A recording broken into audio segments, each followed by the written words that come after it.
ਵਾਹਿਗੁਰੂ ਜੀ ਕਾ ਖਾਲਸਾ ਵਾਹਿਗੁਰੂ ਜੀ ਕੀ ਫਤਿਹ। मैं अमरवीर सिंह अज के प्रोग्राम आप सब दर्शकों का स्वागत करदा। व्यूअर्स, नरेंद्र मोदी सरकार वालों भारत विचों काला धन खत्म करने के दाव्यां नाल 500 ਅਤੇ 1000 रुपए के नोटां ते बैन लाउण के फैसले तो बाद भारत भर विच आम लोगों की रोज़ाना की जिंदगी ते इसका डूंगा प्रभाव पिया ਅਤੇ आर्थिकता ते भी इसका असर देखने को मिल रहा है। जिथे विरोधी पार्टियां वालों इस मुद्दे नूं लैके मोदी सरकार नूं निशाना बनाया जा रहा है, उत्थे सवाल ये उठता है कि सरकार के दाव्यां विच किन्नी कुछ सच्चाई है अते मोदी सरकार के इस कदम पिछे असल मकसद की हो सकता है। इस सारे घटनाक्रम बारे अज असीं टोरंटो तो मीडिया परसनैलिटी सरदार हरप्रीत सिंह नाल गलबात करांगे कि नोटां ते पाबंदी ला के सरकार की हासिल करना चाहुंदी है। आओ अज की विचार चर्चा की शुरुआत करते हैं। हाँ जी हरप्रीत सिंह जी, वाहिगुरू जी का खालसा वाहिगुरू जी की फतेह। हाँ जी वीर जी, बहुत बहुत धन्यवाद। और TV 84 के जिन्ने भी लिसनर ने, श्रोते ने या ਜਿਹੜੇ ਉਹਨਾਂ ਦੇ ਦਰਸ਼ਕ ਨੇ ਵੱਖਰੇ ਵੱਖਰੇ ਮਾਧਿਅਮਾਂ ਰਾਹੀਂ ਪ੍ਰੋਗਰਾਮ ਨੂੰ ਸੁਣਦੇ ਨੇ ਜੀ, ਉਹਨਾਂ ਸਾਰਿਆਂ ਨੂੰ ਵਾਹਿਗੁਰੂ ਜੀ ਕਾ ਖਾਲਸਾ ਵਾਹਿਗੁਰੂ ਜੀ ਕੀ ਫਤਿਹ। ਹਰਪ੍ਰੀਤ ਸਿੰਘ ਜੀ, ਅਸੀਂ ਇਹ ਜਿਹੜਾ ਫੈਸਲਾ ਲਿਆ ਗਿਆ ਮੋਦੀ ਸਰਕਾਰ ਵੱਲੋਂ ਨੋਟਾਂ ਨੂੰ ਬੈਨ ਕਰਨ ਦਾ 500 ਤੇ 1000 ਦੇ ਡੀਮੋਨੇਟਾਈਜੇਸ਼ਨ ਦਾ, ਇਹਦੇ ਬਾਰੇ ਗੱਲ ਕਰਨ ਤੋਂ ਪਹਿਲਾਂ ਇਹਦੀ ਜਿਹੜੀ ਥੋੜੀ ਜੀ ਬੈਕਗਰਾਉਂਡ ਹੈਗੀ ਹੈ, मैं तुहाडे कोलों वो जानना चाहूँगा कि किस हिसाब नाल जिहड़ी reserve bank of India RBI हैगी है वो नोट छापदी है ते किवें फिर उहदी सर्कुलेशन हुंदी है या जिहड़ा ये सारा एक सिस्टम हैगा, इस बारे तुसीं साडे दर्शकां नूं थोड़ा जिहा दसो ताकि सानूं जिहड़ी इहदे बैकग्राउंड दे विच कोई अहम जानकारी हैगी है वो साडे तक पहुँच सके।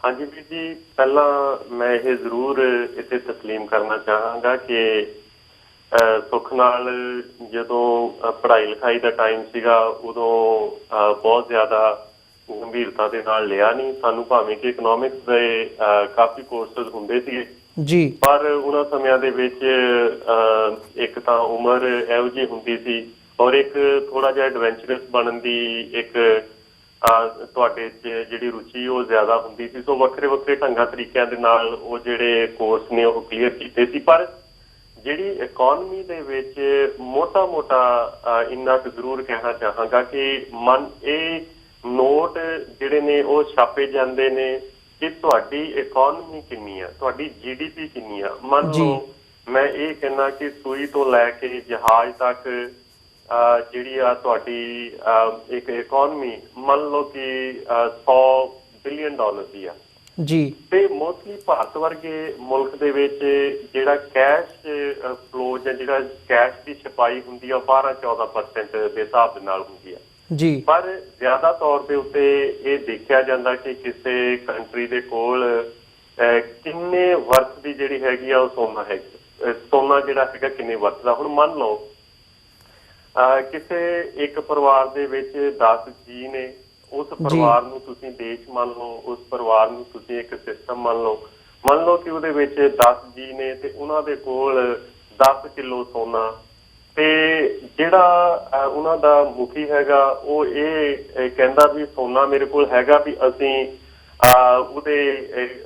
ਉਹਦੇ ਨੋਟ ਜਾਂ ਕਾਗਜ਼ ਜਾਂ ਕੋਈ ਲਿਖ ਕੇ ਮੈਂ ਤੁਹਾਨੂੰ ਦੇ ਦਿੰਦਾ ਵੀ ਆਹ ਜਿਹੜੀ ਕਾਗਜ਼ ਦੀ ਕੀਮਤ ਆ ਉਹ 1 ਕਿਲੋ ਸੋਨੇ ਦੇ ਬਰਾਬਰ ਆ। ਯਾਨੀ ਕਿ 10 ਮੈਂਬਰਾਂ ਦੇ ਵਿੱਚ ਇੱਕ ਕਾਗਜ਼ ਜਦੋਂ ਚਲਾ ਗਿਆ ਤੇ ਉਹਦੀ ਕੀਮਤ ਹੋਊਗੀ 1 ਕਿਲੋ ਸੋਨਾ। ਠੀਕ ਹੈ। ਹੁਣ ਕੱਲ ਹਾਲਾਤ ਬਦਲਦੇ ਨੇ, ਪਰਿਵਾਰ ਦੇ ਵਿੱਚ 15 ਮੈਂਬਰ ਆ ਜਾਂਦੇ ਆ, ਪਰਿਵਾਰ ਦੇ ਵਿੱਚ 20 ਮੈਂਬਰ ਆ ਜਾਂਦੇ ਆ, ਤੇ ਉਦੋਂ ਉਹੀ ਮੁਖੀ ਉਸ ਪਰਿਵਾਰ ਦੇ ਮੈਂਬਰਾਂ ਨੂੰ ਇਹ ਕਹਿੰਦਾ ਕਿ ਤੁਹਾਨੂੰ ਸਾਰਿਆਂ ਨੂੰ ਮੈਂ 20 ਬੰਦਿਆਂ ਨੂੰ ਮੈਂ ਤੁਹਾਨੂੰ 20 ਚਿੱਟਾਂ ਜਿਹੜੀਆਂ ਉਹ ਲਿਖ ਕੇ ਦਿੰਦਾ, ਪਰ ਸੋਨਾ ਜਿਹੜਾ ਹੈਗਾ ਜਾਂ ਜਿਹੜੀ ਧਾਤ ਆ ਜਾਂ ਜਿਹੜਾ ਕੁਛ ਉਹਨਾਂ ਦੇ ਕੋਲ ਸਰਮਾਇਆ ਆ ਅਸਲ ਦੇ ਵਿੱਚ ਉਹ ਤਾਂ ਉਨੇ ਦਾ ਉਨਾ ਹੀ ਆ।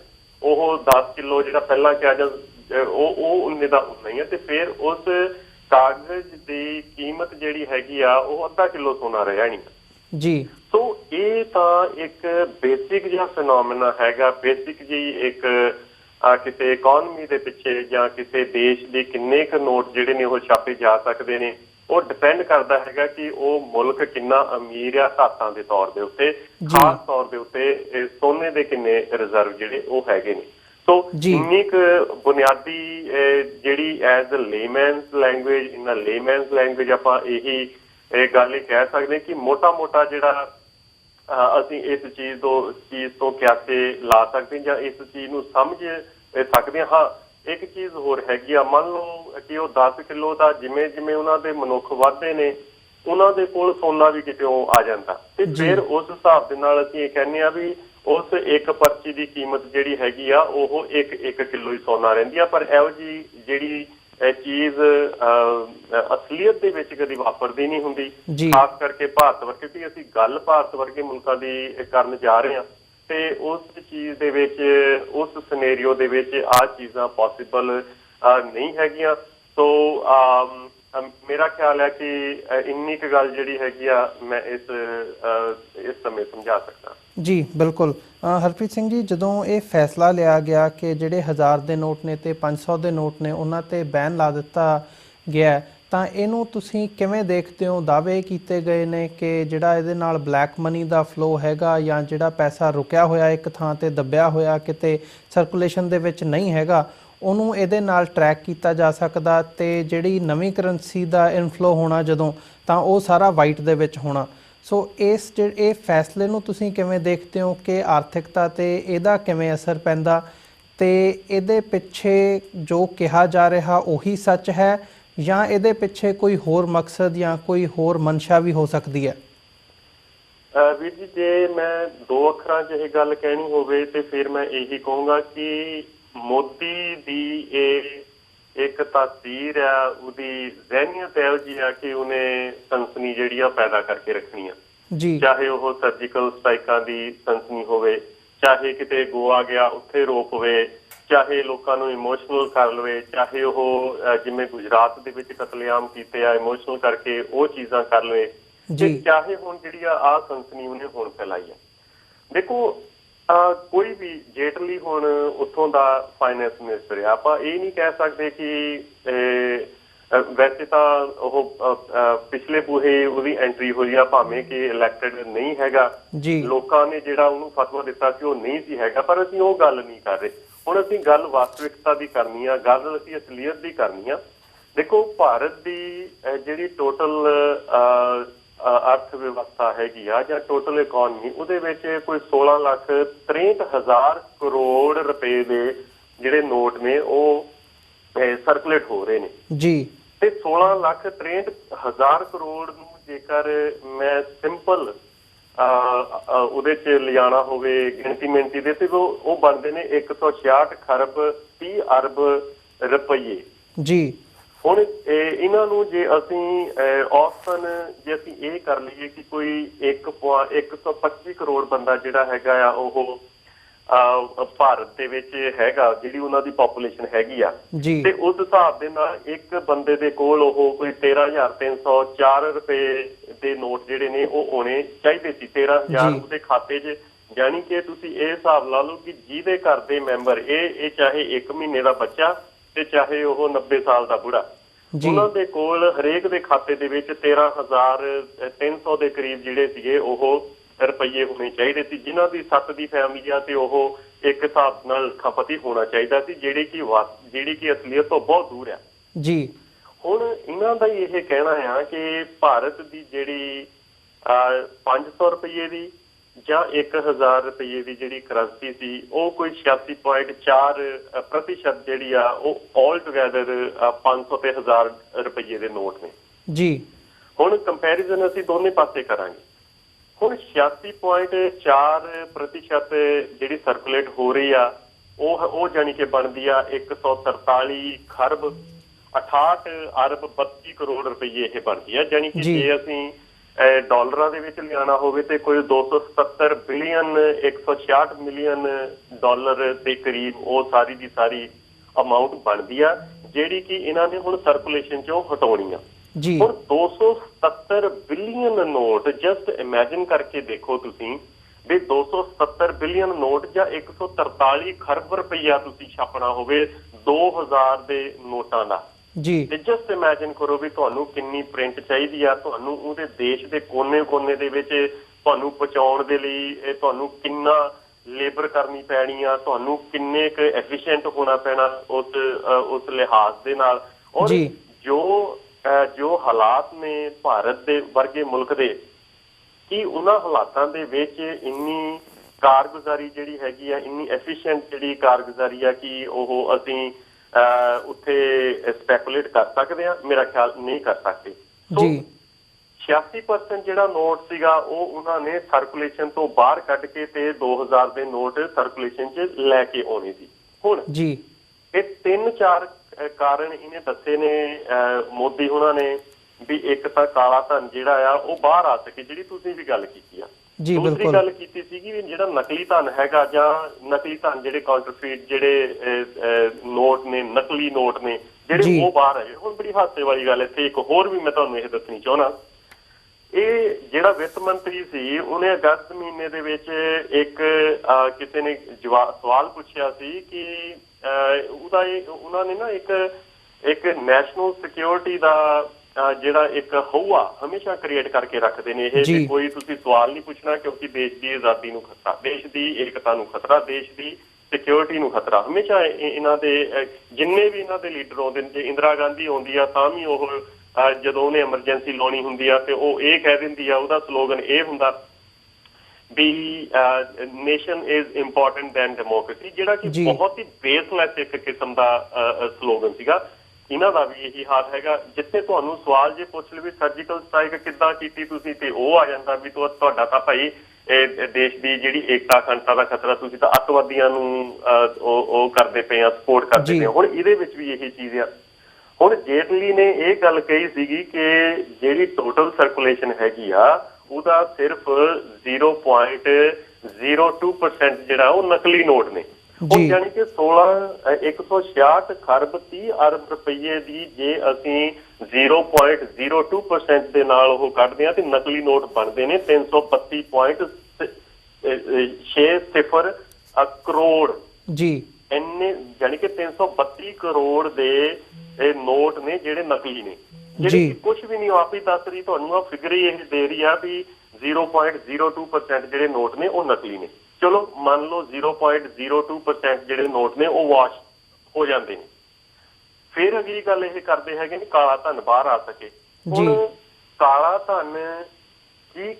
ਧਨ ਕਿਸੇ ਨੇ ਆਪਣੀਆਂ ਜੇਬਾਂ 'ਚ ਪਾ ਕੇ ਰੱਖਿਆ, ਆਪਣੀਆਂ ਤਿਜੋਰੀਆਂ 'ਚ ਪਾ ਕੇ ਰੱਖਿਆ? ਜਿਹੜੀਆਂ ਵੱਡੀਆਂ ਮੱਛੀਆਂ ਨੇ ਕਿ ਉਹਨਾਂ ਨੇ ਇਹ ਕਾਲਾ ਧਨ ਆਪਣੇ ਬੈਡਰੂਮਾਂ ਦੇ ਵਿੱਚ ਰੱਖਿਆ ਪਿਆ ਵੀ ਹਾਂ 500 ਦੇ 100 ਦੇ 1000 ਦੇ ਨੋਟ ਜਿਹੜੇ ਹੈਗੇ ਉਹਨਾਂ ਨੇ ਥੱਦੀਆਂ ਬਣਾ ਕੇ ਆਪਣੇ ਗੋਡਾਊਨਸ ਦੇ ਵਿੱਚ ਭਰੇ ਪਏ ਨੇ? ਨਹੀਂ ਹੈਗੇ। ਕਾਲਾ ਧਨ ਕਿੱਥੇ ਆ? ਕਾਲਾ ਧਨ ਇਨਵੈਸਟ ਹੋਇਆ। ਕਿੱਥੇ ਇਨਵੈਸਟ ਹੋਇਆ? ਰੀਅਲ ਸਟੇਟ ਦੇ ਵਿੱਚ ਇਨਵੈਸਟ ਹੋਇਆ। ਉਹ ਜਿਹੜੀਆਂ FDIs ਨੇ ਉਹਨਾਂ ਦੇ ਵਿੱਚ, ਜਿਹੜੀਆਂ ਬਾਹਰਲੇ ਮੁਲਕਾਂ ਦੇ ਵਿੱਚ ਇਨਵੈਸਟਮੈਂਟ ਹੁੰਦੀਆਂ ਨੇ ਉਹਨਾਂ ਦੇ ਵਿੱਚ ਇਨਵੈਸਟ ਹੋਇਆ। ਉਹਦੀ ਮੈਟਲ ਖਰੀਦੀ ਗਈ ਲੋਕਾਂ ਦੇ ਵੱਲੋਂ, ਉਹਦੇ ਵਿੱਚ ਇਨਵੈਸਟ ਹੋਇਆ। ਬਿਜ਼ਨਸ ਦੇ ਵਿੱਚ ਇਨਵੈਸਟ ਹੋਇਆ। ਯਾਨੀ ਕਿ ਕਾਲਾ ਧਨ ਤਾਂ ਆਲਰੇਡੀ ਸਰਕੂਲੇਟ ਕਰ ਰਿਹਾ ਆਲ ਓਵਰ। ਫਿਰ ਕਿਹੜੇ ਤਾਂ ਕਾਲੇ ਧਨ ਦੀ ਇਕੱਠੇ ਕਰਨ ਦੀ ਇਹ ਗੱਲ ਕਰਦੇ ਆ? ਹੁਣ ਮੰਨ ਲਓ ਵੀ ਮੈਂ ਇੱਕ ਬਲੈਕੀ ਆਇਆ, ਮੇਰੇ ਕੋਲ 1000 ਕਰੋੜ ਰੁਪਇਆ ਮੇਰੇ ਕੋਲ ਕਾਲਾ ਧਨ ਆ, ਠੀਕ ਹੈ। ਹੁਣ ਤੁਸੀਂ ਇੱਕ ਫਰਮਾਨ ਜਾਰੀ ਕਰ ਦਿੱਤਾ ਵੀ ਭਾਈ ਕਾਲਾ ਧਨ ਜਿਹੜਾ ਹੈਗਾ ਆ ਉਹ ਜਿਹਦੇ ਕੋਲ 500 ਤੇ 1000 ਦੇ ਨੋਟ ਨੇ ਉਹ ਜਮਾ ਕਰਾਓ ਤੇ 2000 ਦੇ ਜਿਹੜੇ ਆ ਨੋਟ ਉਹ ਲੈ ਜਾਓ। ਹੁਣ ਜੇ ਮੈਨੂੰ ਇਹ ਪਤਾ ਵੀ ਮੈਂ ਬਲੈਕੀਆ ਹੈਗਾ, ਮੈਨੂੰ ਪਤਾ ਵੀ ਮੇਰੇ ਜਿਹੜਾ 1000 ਕਰੋੜ ਰੁਪਈਆ ਮੇਰਾ ਬਲੈਕ ਦਾ ਉਹਦਾ ਫਾਇਦਾ ਤਾਂ ਮੈਨੂੰ ਹੋਣਾ ਨਹੀਂ, ਮੈਂ ਬੈਂਕ 'ਚ ਜਮਾ ਕਿਉਂ ਕਰਾਉਂਗਾ? ਮੈਂ ਸਾੜ ਦਊਂਗਾ ਉਹ। ਮੇਰੀ ਕਿਹੜੀ ਮਿਹਨਤ ਤੇ, ਮੇਰੀ ਕਿਹੜੀ 10 ਨੋਆਂ ਦੀ ਕਿਰਤ ਕਮਾਈ ਆ ਵੀ ਮੇਰੇ ਤੋਂ ਸਾੜੇ ਨਹੀਂ ਜਾਊਗੇ? ਜੇ ਜੇ ਉਹ ਕਿਸੇ ਹਿਸਾਬ ਦੇ ਨਾਲ ਉਹਨਾਂ ਨੂੰ ਸਾੜ ਦਿੱਤਾ ਜਾਂਦਾ, ਉਹਨਾਂ ਨੂੰ ਬਰਬਾਦ ਕਰ ਦਿੱਤਾ ਜਾਂਦਾ, ਤੇ ਅਲਟੀਮੇਟਲੀ ਬਰਬਾਦੀ ਕਿਹਦੀ ਹੋਈ? ਫਿਰ ਅਲਟੀਮੇਟਲੀ ਤਾਂ ਜਿਹੜਾ ਮਨੀ ਸਰਕੂਲੇਸ਼ਨ ਦੇ ਵਿੱਚ ਸੀ, ਉਹ ਮਨੀ, ਉਹ ਪੈਸਾ ਜਿਹੜਾ ਰਿਕਸ਼ੇ ਵਾਲੇ ਦੇ ਕੋਲ ਜਾਣਾ ਸੀਗਾ, ਉਹ ਪੈਸਾ ਜਿਹੜਾ ਕਿਸੇ ਮੂੰਗਫਲੀ ਵਾਲੇ ਕੋਲ ਜਾਣਾ ਸੀ, ਉਹ ਪੈਸਾ ਜਿਹੜਾ ਕਿਸੇ ਕਲਰਕ ਕੋਲ ਜਾਣਾ ਸੀ, ਕਿਸੇ ਟੀਚਰ ਕੋਲ ਜਾਣਾ ਸੀ, ਉਹਨਾਂ ਲੋਕਾਂ ਦੇ ਕੋਲ ਜਾਣਾ ਸੀ ਜਿਹੜੇ ਲੋਕ ਹਰ ਰੋਜ਼ ਆਪਣੀ ਟ੍ਰਾਂਜੈਕਸ਼ਨ ਜਿਹੜੀ ਕਰਦੇ ਨੇ ਉਹ ਕੈਸ਼ ਦੇ ਨਾਲ ਕਰਦੇ ਨੇ। ਜੀ ਬਿਲਕੁਲ। ਹੁਣ ਇੱਕ ਚੀਜ਼ ਇਹਨਾਂ ਨੇ ਇਹ ਕੀ, ਮੈਂ ਤਿੰਨਾਂ ਦੀ ਗੱਲ ਕਰਦਾ ਸੀ ਨਾ, ਕਾਲਾ ਧਨ ਬਾਹਰ ਆ ਸਕੇ, ਨਕਲੀ ਧਨ ਜਿਹੜਾ ਖਤਮ ਹੋ ਸਕੇ, ਤੇ ਅੱਤਵਾਦ ਨੂੰ ਵਧਾਵਾ ਦੇਣ ਲਈ ਜਿਹੜੀ ਵਰਤੀ ਜਾਂਦੀ ਆ ਕਾਲੀ ਮਾਇਆ, ਕਾਲਾ ਧਨ, ਉਹ ਜਿਹੜਾ ਉਹਨੂੰ ਨੱਥ ਪੈ ਸਕੇ। ਯਾਨੀ ਕਿ ਅੱਤਵਾਦ ਲਈ ਜਿਹੜਾ ਵਰਤਦੇ ਨੇ ਉਹ ਕਿੰਨਾ ਨੇ? 0.02%। ਜਿਹੜਾ ਮੈਂ ਤੁਹਾਨੂੰ ਪਹਿਲਾਂ ਹੀ ਕਿਹਾ ਵੀ 332 ਕਰੋੜ ਰੁਪਈਏ ਦੇ ਨੋਟ ਨੇ ਸਿਰਫ ਜਿਹੜੇ ਵਰਤੇ ਜਾ ਸਕਦੇ ਨੇ। ਹੁਣ ਇੱਕ ਸਾਨੂੰ ਹਿਸਟਰੀ ਦੇ ਵਿੱਚ ਪੜ੍ਹਾਇਆ ਜਾਂਦਾ ਸੀਗਾ ਕਿ ਤੁਗਲਕੀ ਫਰਮਾਨ ਹੋ ਗਏ। ਮੁਹੰਮਦ ਤੁਗਲਕ ਪੜ੍ਹਿਆ ਲਿਖਿਆ ਮੂਰਖ ਰਾਜਾ। ਹੁਣ ਇਹਨਾਂ ਦੇ ਵਿੱਚ ਇੱਕ ਤਾਂ ਖੈਰ ਪੜ੍ਹਿਆ ਹੈ ਨਹੀਂ, ਪ੍ਰਧਾਨ ਮੰਤਰੀ ਤਾਂ ਤੁਹਾਨੂੰ ਪਤਾ ਹੀ ਆ ਵੀ ਕਿੰਨੀਆਂ ਯੂਨੀਵਰਸਿਟੀ ਦੇ ਵਿੱਚੋਂ ਜਾ ਕੇ ਆਇਆ, ਤੇ ਦੂਸਰਾ ਪੜ੍ਹਿਆ ਲਿਖਿਆ ਜਿਹੋ ਜਿਹੇ ਫਰਮਾਨ ਜਾਰੀ ਕੀਤੇ ਨੇ ਮੂਰਖਾਂ ਵਾਲੇ ਕੀਤੇ ਨੇ।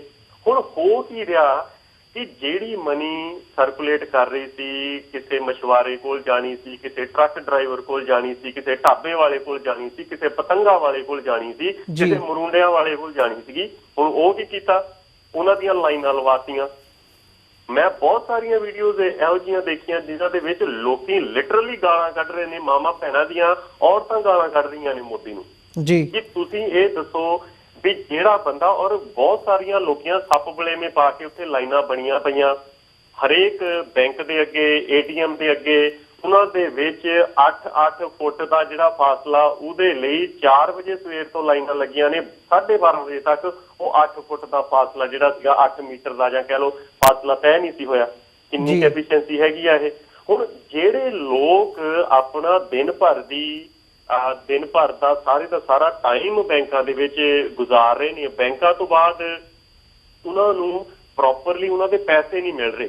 ਹੁਣ 2000 ਰੁਪਏ, ਕਦੀ 4000 ਰੁਪਏ, ਕਦੀ 4500 ਰੁਪਏ ਆਉਂਦੇ ਤੇ ਕਦੀ 2000 ਰੁਪਏ ਰਹਿ ਜਾਂਦੇ ਨੇ, ਜਿਹੜੇ ਵਾਰ-ਵਾਰ ਉਹਨਾਂ ਦੇ ਫਰਮਾਨ ਜਿਹੜੇ ਨੇ ਉਹ ਜਾਰੀ ਹੋਈ ਜਾਂਦੇ ਨੇ। ਹੁਣ ਨਰਿੰਦਰ ਮੋਦੀ ਇਹ ਕਹਿ ਰਿਹਾ ਵੀ ਤੁਹਾਨੂੰ ਜੀ ਪਲਾਸਟਿਕ ਮਨੀ ਵਰਤ ਲੈਣੀ ਚਾਹੀਦੀ ਆ। ਹੁਣ ਕਿੱਡੀ ਹਾਸੋਹੀਣੀ ਗੱਲ ਆ ਕਿ ਉਸ ਪੂਰੇ ਮੁਲਕ ਦੇ ਵਿੱਚ ਕੋਈ 14 ਲੱਖ ਦੇ ਕਰੀਬ ਕਾਰਡ ਰੀਡਰ ਨੇ, ਯਾਨੀ ਕਿ 14 ਲੱਖ ਥਾਵਾਂ ਦੇ ਉੱਤੇ ਤੁਸੀਂ ਆਪਣਾ ਕ੍ਰੈਡਿਟ ਕਾਰਡ, ਡੈਬਿਟ ਕਾਰਡ ਤੁਸੀਂ ਇਸਤੇਮਾਲ ਕਰ ਸਕਦੇ ਹੋ। ਹੁਣ 14 ਲੱਖ, ਹੁਣ 1 ਕਰੋੜ 30,000 ਯਾਨੀ ਕਿ 1.25 ਕਰੋੜ ਅਸੀਂ ਕਹਿ ਲਈਏ, 1.25 ਕਰੋੜ ਦੀ ਆਬਾਦੀ ਦੇ ਵਿੱਚ ਤੁਹਾਡੇ ਕੋਲ ਕ੍ਰੈਡਿਟ ਕਾਰਡ ਕਿੰਨੇ ਲੋਕਾਂ ਕੋਲ ਹਨ ਜੀ? ਇਹ ਵੀ ਔਨ ਰੈਕਰਡ ਹੈਗੇ ਆ ਵੀ 2.6 ਕਰੋੜ ਜਿਹੜੇ ਨੇ ਉਹਨਾਂ ਲੋਕਾਂ ਕੋਲ ਕ੍ਰੈਡਿਟ ਕਾਰਡ ਨੇ, ਯਾਨੀ ਕਿ 2 ਕਰੋੜ ਤੇ 60 ਲੱਖ ਬੰਦਿਆਂ ਕੋਲ ਕ੍ਰੈਡਿਟ ਕਾਰਡ ਨੇ। 2,60 ਕਰੋੜ ਬੰਦਿਆਂ ਦੇ ਕੋਲ ਕ੍ਰੈਡਿਟ ਕਾਰਡ ਨੇ ਤੇ 1 ਅਰਬ 23 ਕਰੋੜ ਬੰਦਾ ਕਿੱਥੇ ਜਾਊਗਾ ਜੀ? ਜਿਹੜੀਆਂ ਲਾਈਨਾਂ ਲੱਗੀਆਂ ਪਈਆਂ ਨੇ ਤੁਹਾਡੇ ਕੋਲ, ਫਿਰ ਹੋਰ ਦੇਖੋ ਕਿੰਨੀ ਅਹਿਮੀਅਤ, ਮਤਲਬ ਕਿ ਮੂਰਖਤਾ ਵਾਲੀ ਗੱਲ ਇਹ ਆ, $2,000 ਦਾ ਤੁਸੀਂ ਨੋਟ ਛਾਪ ਦਿੱਤਾ, ਕੈਲਕੂਲੇਸ਼ਨ ਤੁਸੀਂ ATM ਦੀ ਕੀਤੀ ਨਹੀਂ ਹੈਗੀ ਉਸ ਹਿਸਾਬ ਦੇ ਨਾਲ। ਹੁਣ ATM ਦੇ ਵਿੱਚ 2000 ਦੇ ਨੋਟ ਨਹੀਂ ਆਉਂਦੇ। ਫਿਰ ਉਹਨਾਂ ਦੇ ਵਿੱਚ ਇਹ ਕਹਿਤਾ ਵੀ 9 ਤਰੀਕ ਨੂੰ ਜਿਹੜੀਆਂ ਬੈਂਕਾਂ ਬੰਦ ਰਹੂਗੀਆਂ ਤਾਂ ਕਿ ਉਹ ਕੈਲਕੂਲੇਟ ਕੀਤਾ ਜਾ ਸਕੇ। ਜੇ 9 ਤਰੀਕ ਨੂੰ ਬੈਂਕਾਂ ਜਿਹੜੀਆਂ ਬੰਦ ਕੀਤੀਆਂ ਗਈਆਂ ਕੈਲਕੂਲੇਟ ਕਰਨ ਦੇ ਲਈ ਉਹ ਸਾਰੀਆਂ, ਤੇ ਫਿਰ ਕੀ 10 ਤਰੀਕ ਨੂੰ ਲਾਈਨਾਂ ਹਟ ਗਈਆਂ ਉੱਥੇ? ਨਹੀਂ ਹਟੀਆਂ। ਇਹਦਾ ਮਤਲਬ ਕੀ ਆ ਕਿ ਨਿਹਾਇਤ ਹੀ ਇੱਕ ਘਟੀਆ ਪ੍ਰਬੰਧ ਕੀਤੇ ਗਏ ਨੇ। ਇਹਦੇ ਵਿੱਚ ਤਿੰਨ ਹੀ ਆਬਜੈਕਟਿਵ ਇੱਥੇ ਦੱਸੇ ਨੇ, ਉਹਨਾਂ ਦੇ ਵਿੱਚੋਂ ਕੋਈ ਵੀ ਆਬਜੈਕਟਿਵ ਪੂਰਾ ਕਰਨ ਦੇ ਲਈ ਕੋਈ ਵੀ ਸਫਿਰਤ ਜਿਹੜੀ ਹੈਗੀ ਆ ਕੋਸ਼ਿਸ਼ ਨਹੀਂ ਕੀਤੀ ਗਈ। ਸਿਰਫ ਤੇ ਸਿਰਫ ਉੱਥੇ ਇੱਕ ਹਵਾ ਕ੍ਰੀਏਟ ਕੀਤਾ ਗਿਆ। ਪਹਿਲਾਂ ਸਰਜੀਕਲ ਸਟ੍ਰਾਈਕ ਉੱਥੇ ਕੀਤੀਆਂ ਸੀਗੀਆਂ, ਉਹਦਾ ਵੀ ਕੋਈ ਸੱਚ ਸਾਹਮਣੇ ਨਹੀਂ ਆਇਆ। ਹੁਣ ਜਿਹੜੀਆਂ ਸਰਜੀਕਲ ਸਟ੍ਰਾਈਕ ਜਿਹੜੀਆਂ ਹੈਗੀਆਂ ਨੇ ਇਹ ਇਕਨੋਮੀ ਦੇ ਵਿੱਚ ਕਰਨੀਆਂ ਚਾਹੁੰਦੇ ਨੇ। ਹੁਣ ਹਰਪ੍ਰੀਤ ਸਿੰਘ ਜੀ, ਜਿਵੇਂ ਤੁਸੀਂ ਇਹ ਸਾਰੀ ਦੱਸਿਆ ਕਿ ਜਿਹੜੇ ਇਹਦੇ 'ਚ ਦਾਅਵੇ ਕੀਤੇ ਗਏ ਆ, ਤੁਸੀਂ ਮੇਨ ਤੌਰ 'ਤੇ 3 ਮੈਂਸ਼ਨ ਕੀਤੇ ਆ ਅਤੇ ਉਹਨਾਂ ਨੂੰ ਨੇਗੇਟ ਕੀਤਾ ਹੈ। ਅਸੀਂ ਜੇ ਇਹਦੇ ਪਿੱਛੇ ਦੇਖਣਾ ਹੋਵੇ ਤਾਂ ਇਸ ਫੈਸਲੇ ਦੇ ਪਿੱਛੇ ਕੋਈ ਹੋਰ ਮਨਸ਼ਾ ਹੋ ਸਕਦੀ ਹੈ, ਜਾਂ ਜਿਵੇਂ ਆਮ ਆਦਮੀ ਪਾਰਟੀ ਵੱਲੋਂ ਜਾਂ ਹੋਰਾਂ ਵੱਲੋਂ ਵੀ ਪਹਿਲਾਂ ਆਇਆ ਵੀ ਪਹਿਲਾਂ ਦੱਸ ਦਿੱਤਾ ਗਿਆ ਸੀ, ਸਰਕੂਲੇਸ਼ਨ ਦੇ ਵਿੱਚ ਪਹਿਲਾਂ ਨੋਟ ਆ ਗਏ ਸੀ। ਜਿਵੇਂ ਵੈਸਟ ਬੰਗਾਲ ਦੇ ਵਿੱਚ ਵੀ ਇੱਕ ਘਟਨਾ ਸਾਹਮਣੇ ਆਈ ਕਿ ਜਿਹੜੇ ਬੈਂਕ ਦੇ ਵਿੱਚ ਪਹਿਲਾਂ ਨੋਟ ਜਮ੍ਹਾਂ ਕਰਾ ਦਿੱਤੇ ਗਏ ਸੀ, ਜਾਂ ਮਤਲਬ ਇਹਨੂੰ ਤੁਸੀਂ ਹੋਰ ਕਿਸ ਐਂਗਲ ਤੋਂ ਦੇਖਦੇ ਹੋ ਕਿ ਇਸ ਫੈਸਲੇ ਦੇ ਪਿੱਛੇ ਹੋਰ ਕੀ ਗੇਮ ਪਲਾਨ ਹੋ ਸਕਦੀ ਹੈ ਜਾਂ ਸਰਕਾਰ ਦੀ ਹੋਰ ਕੀ ਮਨਸ਼ਾ ਹੋ ਸਕਦੀ ਹੈ? ਵੀਰ ਜੀ, ਉਹ ਕਹਿੰਦੇ ਹੁੰਦੇ ਆ ਵੀ ਕਈ ਵਾਰੀ ਨਾ ਇਹ ਹੁੰਦਾ ਵੀ ਤੁਹਾਡਾ ਘਰ ਤਾਂ ਚੱਲਦਾ ਨਹੀਂ, ਤੁਸੀਂ ਦੇਸ਼ ਕੀ ਚਲਾਓਗੇ। ਮੈਨੂੰ ਇਹ ਲੱਗਦਾ ਹੁੰਦਾ ਵੀ ਦੇਸ਼ ਤਾਂ ਜੁਮਲਿਆਂ ਦੇ ਉੱਤੇ ਚੱਲ ਜਾਂਦੇ ਨੇ, ਘਰ ਚਲਾਉਣੇ ਔਖੇ ਨੇ। ਘਰ ਦੇ ਵਿੱਚ ਜੇ ਬੱਚੇ ਨੂੰ ਤੁਸੀਂ ਇਹ ਕਹਿ ਤਾ ਨਾ ਕਿ ਤੈਨੂੰ iPad ਲੈ ਕੇ ਦੇਣਾ, ਤੈਨੂੰ ਸਾਈਕਲ ਲੈ ਕੇ ਦੇਣਾ, ਤੈਨੂੰ ਅਗਲੇ ਹਫ਼ਤੇ ਲੈ ਦੇਵਾਂਗੇ, ਤੇ ਅਗਲੇ ਹਫ਼ਤੇ ਜੇ ਉਹ ਸਾਈਕਲ ਨਹੀਂ ਆਇਆ, ਜੋ ਗੇਮ ਨਹੀਂ ਆਈ, ਜੇ iPad ਨਹੀਂ ਆਈ, ਤੇ ਤੁਹਾਡਾ ਜੀਣਾ ਮੁਹਾਲ ਹੋ ਜਾਂਦਾ। 2.5 ਸਾਲ ਦੇ ਵਿੱਚ ਇੰਨੇ ਕੁ ਮੋਦੀ ਹੁਣਾਂ ਨੇ ਜੁਮਲੇ ਛੱਡੇ ਸੀ। 15 ਲੱਖ ਅਕਾਊਂਟ ਤੁਹਾਡੇ ਦੇ ਵਿੱਚ ਆ ਜਾਊਗੇ, 15 ਲੱਖ ਰੁਪਈਆ ਹਰ ਇੱਕ ਬੰਦੇ ਦੇ ਅਕਾਊਂਟ ਦੇ ਵਿੱਚ ਆ ਜਾਊਗਾ। ਇੰਨਾ ਕੁ ਪੈਸਾ ਜਿਹੜਾ ਹੈਗਾ ਤੁਹਾਡਾ ਬਾਹਰਲੀਆਂ ਬੈਂਕਾਂ ਦੇ ਵਿੱਚ ਪਿਆ ਹੈਗਾ। ਜਿੰਨੇ ਕੁ ਵੀ ਵਾਅਦੇ ਕੀਤੇ ਗਏ ਸੀਗੇ, ਚੰਗੇ ਦਿਨ ਆ ਜਾਊਗੇ, ਸਵੱਛ ਅਭਿਆਨ ਚਲਾਏ ਸੀਗੇ, ਅਜੇ ਵੀ ਲੋਕਾਂ ਦੇ ਕੋਲ ਲੈਟਰੀਨਾਂ ਉਹ ਨਹੀਂ ਹੈਗੀਆਂ। ਬਾਹਰਲਾ ਪੈਸਾ ਜਿਹੜਾ ਹੈਗਾ ਉਹ ਅਜੇ ਵੀ ਰਾਮਦੇਵ ਸਾਈਕਲ ਦੇ ਉੱਤੇ ਬੋਰੀ ਲੈ ਕੇ ਉਹਨੂੰ ਭੇਜਿਆ ਪਿਆ ਵੀ ਸ਼ਾਇਦ ਉਹ ਬਾਹਰੋਂ ਪੈਸਾ ਜਿਹੜਾ ਹੈਗਾ ਆ ਉਹ ਇਕੱਠਾ ਹੋ ਕੇ ਆ ਜਾਵੇ ਜੀ। ਅੱਜ ਵੀ ਇਹ ਮੈਂ ਤੁਹਾਡੇ ਨਾਲ ਗੱਲ ਸਾਂਝੀ ਕਰ ਰਿਹਾ ਅੱਜ ਤੋਂ 2-3 ਸਾਲ ਪਹਿਲਾਂ ਦੀ ਜਦੋਂ ਜਿਹੜੀਆਂ ਸਵਿਟਜ਼ਰਲੈਂਡ ਦੇ ਵਿੱਚ ਬੈਂਕਾਂ ਨੇ ਨਾ ਉਹਨਾਂ ਦੀ ਜਿਹੜੀ ਐਸੋਸੀਏਸ਼ਨ ਨੇ ਉਹਨਾਂ ਨੇ ਇੱਕ ਇਨਕਸ਼ਾਫ ਕਹਿ ਲਓ ਜਾਂ ਇੱਕ ਕਨਫੈਸ਼ਨ ਕਹਿ ਲਓ ਜਾਂ ਇੱਕ ਚੀਜ਼ ਜਿਹੜੀ ਆ ਬਾਹਰ ਕੱਢੀ ਸੀ ਕਿ ਭਾਰਤ ਦਾ ਕੋਈ 1456 ਬਿਲੀਅਨ ਡਾਲਰ ਜੀ ਰੁਪਈਆ ਜਿਹੜਾ ਹੈਗਾ ਉਹ ਬਾਹਰਲੇ ਮੁਲਕਾਂ ਦੇ ਵਿੱਚ ਪਿਆ ਜਿਹੜੇ ਟੈਕਸ ਹੈਵਨਸ ਨੇ ਜੀ। ਹੁਣ ਤੁਸੀਂ ਇਹ ਗੱਲ ਕੀਤੀ ਆ ਕਿ ਇਹਦਾ ਮਕਸਦ ਕੀ ਔਰ ਉਹਦਾ ਮਕਸਦ ਮੈਂ ਪਹਿਲੇ ਆਪਣੀ ਲਾਈਨ ਦੇ ਵਿੱਚ ਕਹਿਤਾ ਸੀਗਾ ਕਿ ਇੱਕ ਜਿਹੜਾ ਹਊਆ ਜਾਂ ਇਹ ਕਹਿ ਲਓ ਕਿ ਸਨਸਨੀ ਫੈਲਾਉਣ ਤੋਂ ਬਗੈਰ ਹੋਰ ਕੋਈ ਉਹਦਾ ਮਕਸਦ ਨਹੀਂ ਸੀ ਕਿਉਂਕਿ ਅਨਫੋਰਚੂਨੇਟ ਆ ਕਿ ਭਾਰਤ ਵਰਗਾ ਮੁਲਕ ਜਿਹੜਾ ਕਿ ਅੱਜ ਕੱਲ ਹਿੰਦੁਸਤਾਨ ਦੇ ਨਾਂ ਦੇ ਨਾਲ ਜਾਣਿਆ ਜਾਂਦਾ ਹਿੰਦੁਸਤਾਨ ਵਰਗਾ ਮੁਲਕ ਜਿਹੜਾ ਹੈਗਾ ਆ ਉਹਦੀ ਡੈਮੋਕ੍ਰੇਸੀ ਨੂੰ ਹੋਰ ਕੁਝ ਵੀ ਤੁਸੀਂ ਕਹਿ ਲਓ ਪਰ ਉਹ ਐਕਚੁਅਲ ਦੇ ਵਿੱਚ ਡੈਮੋਕ੍ਰੇਸੀ ਨਹੀਂ ਹੈਗੀ ਕਿਤੇ ਇਹ ਸਿਫੋਕ੍ਰੇਸੀ ਵੀ ਹੈਗੀ ਆ। ਸਿਫੋਕ੍ਰੇਸੀ ਕੀ ਹੈਗੀ ਆ ਕਿ ਜਿਸ ਦਿਨ ਤੁਸੀਂ ਆਪਣੇ ਕੁਰਸੀ ਦੇ ਉੱਤੇ ਬੈਠ ਜਾਂਦੇ ਆ ਉਸ ਦਿਨ ਤੁਹਾਡੀ ਕੋਸ਼ਿਸ਼ ਸ਼ੁਰੂ ਹੋ ਜਾਂਦੀ ਆ ਕਿ ਤੁਸੀਂ ਨੈਕਸਟ 5 ਸਾਲ ਤੋਂ ਬਾਅਦ ਜਿਹੜੀ ਪਾਵਰ ਕਿਵੇਂ ਹੱਥੇ ਆਉਣੀ ਆ ਜੀ। ਹੁਣ ਜਦੋਂ ਤੁਹਾਡੇ ਆਬਜੈਕਟਿਵ ਉਹ ਹੁਣ 2.5 ਸਾਲ ਮੁੱਕਣ ਨੂੰ ਆ ਗਏ ਆ। ਫਰਵਰੀ 14 ਦੇ ਵਿੱਚ ਸਰਕਾਰ ਬਣੀ ਸੀ ਤੇ ਅੱਜ ਨਵੰਬਰ 14 ਜਿਹੜੇ ਹੈਗੇ ਆ ਨਵੰਬਰ 16 ਜਿਹੜੀ ਆ ਗਈ 2.5 ਸਾਲ ਦੇ ਵਿੱਚ ਤੁਸੀਂ ਇਹ ਕਹੋ ਵੀ ਫਿਜ਼ੀਕਲ ਕੰਮ ਤੋਂ ਬਗੈਰ ਹੋਰ ਕੁਝ ਹੋਇਆ ਨਹੀਂ ਹੈਗਾ ਕਿ ਆਮ ਬੰਦੇ ਦੀ ਰੁਜ਼ਗਾਰ ਚੱਲ ਪਿਆ ਕਿ ਜਿਹੜੀ ਇਹਨੇ ਇਹ ਕਿਹਾ ਸੀਗਾ ਵੀ 2 ਕਰੋੜ ਜਿਹੜੀਆਂ ਜੌਬਾਂ ਆ ਉਹ ਕ੍ਰੀਏਟ ਕੀਤੀਆਂ ਜਾਣਗੀਆਂ ਕਿ 2.5 ਸਾਲਾਂ ਦੇ ਵਿੱਚ ਕੀ ਉਸ ਹਿਸਾਬ ਨਾਲ 5-6 ਕਰੋੜ ਜੌਬਾਂ ਜਿਹੜੀਆਂ ਉਹ ਕ੍ਰੀਏਟ ਕਰ ਲਈਆਂ ਗਈਆਂ ਨਹੀਂ ਕੀਤੀਆਂ ਗਈਆਂ। ਜਿੰਨੇ ਦੂਸਰੇ ਸਿਸਟਮ ਦੇ ਵਿੱਚ ਉਹਨਾਂ ਨੇ ਇਹ ਕਿਹਾ ਸੀਗਾ ਕਿ ਜਿਹੜੀਆਂ ਬੈਂਕ ਜਿਹੜੇ ਪੈਸੇ ਨੇ ਬਾਹਰੋਂ ਮੰਗਵਾ ਲਵਾਂਗੇ ਮੰਗਾਏ ਗਏ ਨਹੀਂ ਜਦਕਿ HSBC ਨੇ ਇਹ ਕਹਿ ਦਿੱਤਾ ਵੀ ਸਾਡੇ ਕੋਲ ਉਹ ਲਿਸਟਾਂ ਨੇ ਜੇ ਉਹ ਲਿਸਟਾਂ ਨੇ ਤੇ ਉਹ ਸਾਂਝੀਆਂ ਕਿਉਂ ਨਹੀਂ ਕੀਤੀਆਂ ਜਾਂਦੀਆਂ। ਹੁਣ ਤੁਸੀਂ ਇੱਕ ਐਗਜ਼ਾਮਪਲ ਦਿੱਤੀ ਸੀਗੀ ਕਿ ਜਿਹੜਾ ਵੈਸਟ ਬੰਗਾਲ ਦੇ ਵਿੱਚ ਔਰ ਕੌਣ ਨੇ ਉਹ ਬੀਜੇਪੀ ਦੇ 9 ਤਰੀਕ ਨੂੰ ਇਹ ਸਾਰਾ ਕੁਝ ਸ਼ੁਰੂ ਹੋਣਾ ਸੀ। 8 ਤਰੀਕ ਨੂੰ ਜੀ ਇਹਨਾਂ ਦਾ ਜਿਹੜਾ ਬੀਜੇਪੀ ਦਾ ਬੰਦਾ ਉਹ 1 ਕਰੋੜ ਦੇ ਜਿਹੜੇ ਨੋਟ ਆ ਉਹ ਬੈਂਕ 'ਚ ਜਮ੍ਹਾਂ ਕਰਵਾ ਦਿੰਦਾ। ਇਹਦਾ ਮਤਲਬ ਕੀ ਸੀਗਾ? ਇਹਦਾ ਮਤਲਬ ਇਹ ਸੀਗਾ ਵੀ ਭਾਈ ਕੱਲ ਤੋਂ ਬੰਦ ਹੋ ਜਾਣੇ ਆ ਤੇ ਅੱਜ ਬੀਜੇਪੀ ਵਾਲੇ ਜਿੰਨਾ ਕੁ ਖੱਟਣਾ ਚਾਹੁੰਦੇ ਆ ਉਹ ਖੱਟ ਲੈਣ। ਹੁਣ ਹੋਰ ਗੱਲ ਕਰਨਾਟਕਾ ਦੇ ਵਿੱਚ ਇਹਨਾਂ ਦਾ ਇੱਕ ਬੀਜੇਪੀ ਦਾ ਪੋਲੀਟੀਸ਼ੀਅਨ ਔਰ ਉਹ ਬਹੁਤ ਵੱਡਾ ਇੱਕ ਕੋਲ ਬਿਜ਼ਨਸ ਵੀ ਹੈਗਾ ਉਹਦਾ ਮਾਈਨ ਬਿਜ਼ਨਸ ਵੀ ਹੈਗਾ ਜਨਾਰਦਨ ਰੈਡੀ ਸੀਗਾ। ਹੁਣ ਉਹਦੀ ਕੁੜੀ ਦਾ ਵਿਆਹ ਹੋਇਆ ਤੇ ਕੁੜੀ ਦੇ ਵਿਆਹ ਦੇ ਵਿੱਚ 50,000 ਲੋਕਾਂ ਨੂੰ ਜਿਹੜਾ ਸੀਗਾ ਨਿਯੁਕਤੇ ਦਿੱਤੇ ਗਏ ਸੀਗੇ। ਕੁੜੀ ਦੇ ਵਿਆਹ ਦੇ ਵਿੱਚ 74 ਮਿਲੀਅਨ ਦੇ ਕਰੀਬ ਖਰਚਾ ਆਇਆ। ਉਹਨਾਂ ਦੇ ਵਿੱਚ ਵਿਆਹ ਇੰਨਾ ਤੇ ਐਕਸਟਰਾਵੈਗੈਂਸ ਸੀਗਾ ਕਿ ਉਹਦੇ ਵਿੱਚ ਕੁੜੀ ਦੇ ਔਰ ਮੁੰਡੇ ਦੇ ਘਰ ਦੇ ਰੈਪਲੀਕਾ ਉੱਥੇ ਤਿਆਰ ਕੀਤੇ ਗਏ। ਤ੍ਰਿਪਤੀ ਜਿਹੜਾ ਮੰਦਿਰ ਆ ਉਹਦਾ ਰੈਪਲੀਕਾ ਉੱਥੇ ਤਿਆਰ ਕੀਤਾ ਗਿਆ ਉਸ ਵਿਆਹ ਦੇ ਵਿੱਚ। ਉਹਦੇ ਵਿਆਹ ਦੇ ਵਿੱਚ VVIPs ਦੇ ਲਈ 100 ਤੇ ਜਿਹੜੇ ਨਹੀਂ VIP ਸੀਗੇ ਉਹਨਾਂ ਦੇ ਲਈ 50 ਕਿਸਮ ਦੇ ਜਿਹੜੇ ਖਾਣੇ ਆ ਉਹ ਤਿਆਰ ਕੀਤੇ ਗਏ। ਉਹਨਾਂ ਦੇ ਜਿਹੜੇ ਇਨਵੀਟੇਸ਼ਨ ਕਾਰਡ ਸੀਗੇ ਉਹਨਾਂ ਦੇ ਉੱਤੇ ਸੋਨੇ ਦੀ ਜਿਹੜੀ ਕਿ ਸਟ੍ਰਿਪ ਸੀਗੀ। ਹੁਣ ਕੀ ਔਰ ਕੌਣ ਸੀਗਾ ਉਹ? ਇੱਕ ਪਾਸੇ ਲੋਕੀ ਲਾਈਨ ਦੇ ਵਿੱਚ ਲੱਗੇ ਹੋਏ ਨੇ, ਦੂਸਰੇ ਪਾਸੇ ਜਿਹੜੇ ਹੈਗੇ ਆ ਉਹਨੇ ਆਪਣੇ ਕੁੜੀ ਦੇ ਵਿਆਹ ਦੇ ਵਿੱਚ 3000 ਦੇ ਕਰੀਬ ਤਾਂ ਬਾਉਂਸਰ ਹਾਇਰ ਕੀਤੇ ਸੀਗੇ। ਉਹਨਾਂ ਨੂੰ ਪੈਸਾ ਕੀ 500 ਦੇ ਜਾਂ 1000 ਦੇ ਨੋਟ ਜਾਂ 2000 ਦੇ ਨੋਟਾਂ ਨਾਲ ਕੀਤਾ ਹੋਊਗਾ? ਨਹੀਂ। ਜਾਂ ਕੀ ਹਰੇਕ ਬਾਉਂਸਰ ਦੇ ਕੋਲ ਆਪਣੀ ਕ੍ਰੈਡਿਟ ਕਾਰਡ ਮਸ਼ੀਨ ਹੋਊਗੀ ਵੀ ਉਸ ਲੀਡਰ ਨੇ ਕ੍ਰੈਡਿਟ ਕਾਰਡ ਮਸ਼ੀਨ ਉਹਦੇ ਤੇ ਘਸਾਈ ਹੋਊਗੀ, ਆਪਣੇ ਕ੍ਰੈਡਿਟ ਕਾਰਡ ਘਸਾਏ ਹੋਊਗੇ? ਜੇ ਉਹਨਾਂ ਦੇ ਬੀਜੇਪੀ ਦੇ ਨੇਤਾ ਲੋਕ ਉਹਦੇ ਵਿਆਹ ਦੇ ਵਿੱਚ ਜਾਂਦੇ ਨੇ ਕਿ ਉਹਨਾਂ ਦੇ ਕੋਲ ਇਹ ਸਵਾਲ ਨਹੀਂ ਹੋਇਆ ਕਿ 74 ਮਿਲੀਅਨ ਦੇ ਕਰੀਬ, ਇਹ BBC ਦੀ ਰਿਪੋਰਟ ਆ, ਕਿ 74 ਮਿਲੀਅਨ ਦੇ ਕਰੀਬ ਤੁਸੀਂ ਇਹ ਨੋਟ ਕਿੱਥੋਂ ਲਏ ਆ? ਕਿ ਇਹ ਉਹ ਵੀ ਤਾਂ ਕੈਸ਼ ਦੇ ਵਿੱਚ ਹੀ ਸਾਰੀ ਦੀ ਸਾਰੀਆਂ ਟ੍ਰਾਂਜੈਕਸ਼ਨਾਂ ਹੋਈਆਂ ਹੋਣੀਆਂ, ਉਹਨਾਂ ਨੂੰ 74 ਮਿਲੀਅਨ ਕਿੱਥੋਂ ਮਿਲ ਗਿਆ? ਸੋ ਇਹ ਕਿਸੇ ਵੀ ਤਰੀਕੇ ਦੇ ਨਾਲ ਜੇ ਤੁਸੀਂ ਇਹ ਕਹਿ ਲਓ ਨਾ ਕਿ ਕੋਈ ਕਾਲਾ ਧਨ ਵਾਪਸ ਕਰਵਾਉਣਾ ਸੀ, ਉਹ ਨਹੀਂ ਸੀ ਕਰਵਾਉਣਾ। ਹੋਰ ਦੇਖੋ ਤੁਸੀਂ ਜਿਹੜੇ ਇਹਦੇ ਨੁਕਸਾਨ ਹੋਣੇ ਨੇ। ਹੁਣ ਵੈਸਟ ਬੰਗਾਲ ਦਾ ਇੱਕ ਫਾਈਨੈਂਸ ਮਿਨਿਸਟਰ ਅਮਿਤ ਮਿਤਰਾ ਉਹਨੇ ਇਹ ਗੱਲ ਕਹੀ ਆ ਕਿ ਜਿਸ ਤਰੀਕੇ ਦੇ ਨਾਲ ਇਹ ਸਾਰਾ ਕੁਝ ਇਹ ਜਿਹੜੀ ਪੈਸਾ ਆ ਉਹ ਵਾਪਸ ਇੱਕ ਤਰ੍ਹਾਂ ਦੇ ਨਾਲ ਇਹ ਕਹਿ ਲਓ ਵੀ ਕਿਸੇ ਦੇ ਸਰੀਰ ਦੇ ਵਿੱਚੋਂ ਖੂਨ ਖਿੱਚ ਲਿਆ ਗਿਆ ਜੀ 86% ਤੁਸੀਂ ਪੈਸਾ ਵਾਪਸ ਲੈ ਲਿਆ। ਇਹਦਾ ਮਤਲਬ ਵੀ ਤੁਹਾਡੇ ਤੁਸੀਂ 14% ਦੇ ਨਾਲ ਉੱਡੀ ਵੱਡੀ ਇਕਨੋਮੀ ਰਨ ਕਰੋਗੇ। ਜੇ 14% ਦੇ ਨਾਲ ਫਲੋ ਹੀ ਕੋਈ ਨਹੀਂ ਤੇ ਛੋਟੇ ਬਿਜ਼ਨਸ ਜਿਹੜੇ ਨੇ ਕਿਵੇਂ ਚੱਲਣਗੇ? ਉਹਨਾਂ ਦੇ ਵਿੱਚ ਵੱਡੀਆਂ ਮੱਛੀਆਂ ਉਹ ਅਸਲ 'ਚ ਮੱਛੀਆਂ ਨਹੀਂ, ਉਹ ਮਗਰਮੱਛ ਨੇ। ਮੈਂ ਜੇਸਰੀ ਦਾ ਬਿਆਨ ਇਹ ਪੜ੍ਹਦਾ ਪਿਆ ਸੀਗਾ, ਉਹਨੇ ਬੜੀ ਸੋਹਣੀ ਐਗਜ਼ਾਮਪਲ ਇਹ ਦਿੱਤੀ ਕਿ ਇਹ ਤਾਂ ਇਸ ਤਰੀਕੇ ਦੇ ਨਾਲ ਆ ਵੀ ਤੁਸੀਂ ਇੱਕ ਪੂਲ ਦੇ ਵਿੱਚੋਂ, ਤੁਸੀਂ ਇੱਕ ਛੱਪੜ ਦੇ ਵਿੱਚੋਂ ਮਗਰਮੱਛ ਕੱਢਣ ਦੇ ਲਈ ਤੁਸੀਂ ਸਾਰਾ ਛੱਪੜ ਹੀ ਸੁਕਾ ਦਿਓ। ਉਹ ਕਹਿੰਦੇ ਵੀ ਮਗਰਮੱਛ ਤਾਂ ਫਿਰ ਪਾਣੀ ਤੋਂ ਬਾਹਰ ਵੀ ਰਹਿ ਲੂਗਾ, ਮਰਿਆ ਕੌਣ? ਜਿਹੜੀਆਂ ਵਿਚਾਰੀਆਂ ਮਛਲੀਆਂ ਸੀਗੀਆਂ ਜਿਨ੍ਹਾਂ ਦਾ ਸਰਵਾਈਵਲ ਹੀ ਸਿਰਫ ਜਿਹੜਾ ਸੀਗਾ ਪਾਣੀ ਸੀਗਾ। ਹੁਣ ਉਹ ਲੋਕ ਮਰਦੇ ਤਾਂ ਵਿਚਾਰੇ ਉਹ ਲੋਕ ਪਏ ਨੇ ਜਿਨ੍ਹਾਂ ਦੇ ਵਿਆਹ ਦੇ ਲਈ, ਜਿਨ੍ਹਾਂ ਦੇ ਵਿਆਹ ਰੁਕ ਗਏ ਨੇ। ਮਰਦੇ ਉਹ ਲੋਕ ਪਏ ਨੇ ਜਿਨ੍ਹਾਂ ਦੇ ਘਰੇ ਰਾਸ਼ਨ ਕੋਈ ਨਹੀਂ ਹੈਗਾ। ਮਰਦੇ ਉਹ ਲੋਕ ਪਏ ਨੇ ਜਿਨ੍ਹਾਂ ਦੇ ਕੋਲ ਫੀਸਾਂ ਨਹੀਂ ਹੈਗੀਆਂ। ਮਰਦੇ ਉਹ ਲੋਕ ਪਏ ਨੇ ਜਿਨ੍ਹਾਂ ਨੇ ਮੱਛੀਆਂ ਫੜੀਆਂ ਨੇ, ਉਹਨਾਂ ਦੇ ਬਾਇਰ ਹੈਗੇ ਨੇ, ਪਰ ਉਹ ਕਹਿੰਦੇ ਅਸੀਂ 500 ਜਾਂ 1000 ਦੇ ਨੋਟ ਦੇਵਾਂਗੇ। ਤੇ ਉਹ 500 ਜਾਂ 1000 ਦੇ ਨੋਟ ਲੈਂਦੇ ਆ ਤੇ ਉਹ ਅੱਗੇ ਜਾ ਕੇ ਪਾਣੀ ਇਹਦੇ ਕੋਲ ਚੱਲਣੇ ਨਹੀਂ ਹੈਗੇ।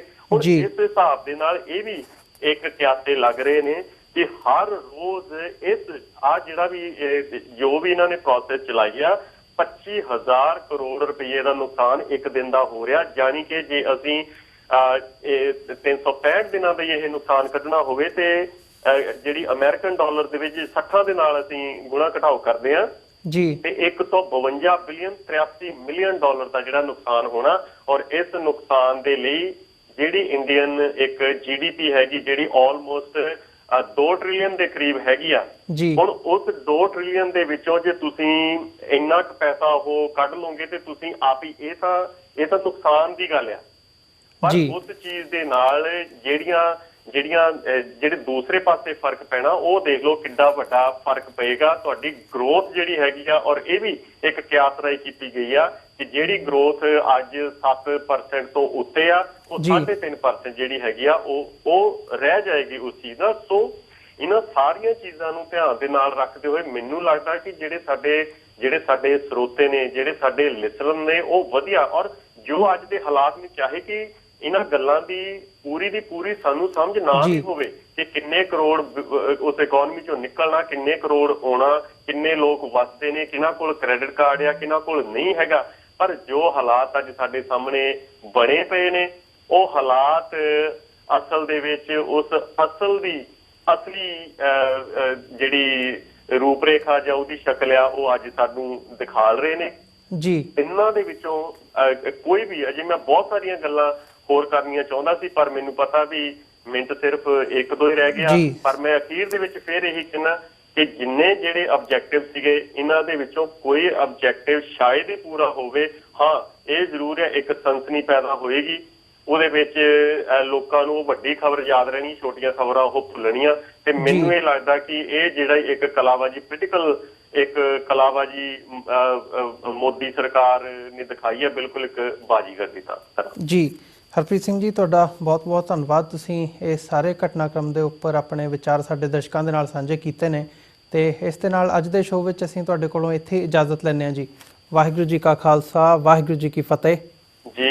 ਬਹੁਤ-ਬਹੁਤ ਧੰਨਵਾਦ ਜੀ ਸਾਰੇ ਸਰੋਤਿਆਂ ਦਾ, ਦਰਸ਼ਕਾਂ ਨੂੰ ਇੱਕ ਵਾਰ ਫਿਰ ਵਾਹਿਗੁਰੂ ਜੀ ਕਾ ਖਾਲਸਾ, ਵਾਹਿਗੁਰੂ ਜੀ ਕੀ ਫਤਿਹ ਜੀ। ਵਿਊਅਰਸ, ਇਸੇ ਦੇ ਨਾਲ ਅਸੀਂ ਅੱਜ ਦਾ ਸ਼ੋਅ ਇੱਥੇ ਹੀ ਸਮਾਪਤ ਕਰਦੇ ਹਾਂ ਤੇ ਤੁਹਾਡੇ ਨਾਲ ਮੰਡੇ ਨੂੰ ਦੁਬਾਰਾ ਫਿਰ ਮੁਲਾਕਾਤ ਹੋਵੇਗੀ। ਇਜਾਜ਼ਤ ਦਿਓ। ਵਾਹਿਗੁਰੂ ਜੀ ਕਾ ਖਾਲਸਾ, ਵਾਹਿਗੁਰੂ ਜੀ ਕੀ ਫਤਿਹ।